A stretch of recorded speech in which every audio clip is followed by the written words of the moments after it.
Mesdames et messieurs, bienvenue à suivre notre chronique Ils sont dit sur Kivu 1. Celle-ci, nous la présentons chaque jour sur Kivu 1, la radio à regarder, la télévision à écouter.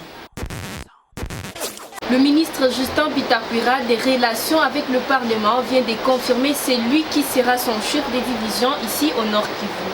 C'est désormais Mouzo Mouteberoa, ancien chef de la délégation syndicale, qui va assurer le relais entre le ministre des Relations avec le Parlement et l'Assemblée provinciale du Nord Kivu. Chaque division a une structure de 5 chefs de bureau, et puis il y a le personnel d'apport, il y a les experts, ainsi de suite. Vous verrez comment ça va fonctionner. Est-ce qu'ils ne sont pas pléthoriques? Non, ils ne sont pas pléthoriques. On a beaucoup à faire. La démocratie a ses exigences. Et désormais, vous verrez qu'à l'Assemblée provinciale, vous aurez des experts. Raphaël Kilimali, secrétaire exécutif provincial de la CENI Nord Kivu, rassure que le premier centre de Goma, qui a livré sa carte d'électeur il y a 3 mois, a fermé ses portes le mardi 14 février à 17h, selon la loi de la CENI. Mais déjà, le secrétaire exécutif provincial de la CENI a révélé que Goma a déjà 102% de personnes enrôlées, mais toute la province du Nord Kivu est encore à 91% d'électeurs attendus.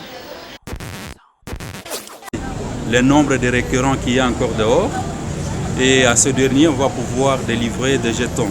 Êtes-vous satisfait du chiffre des électeurs qui sont déjà enrôlés? Effectivement, ça bat le record. Vous vous rendez compte que c'est depuis le 13 décembre 2016 que Zaner a produit sa première carte lors du lancement. Et avec ça, ça contribue. Quand on interroge même le pourcentage au niveau de la ville, aujourd'hui on est à 102%. C'est vraiment un record, mais ce n'est pas du tout suffisant puisqu'il faudra qu'on aille au-delà.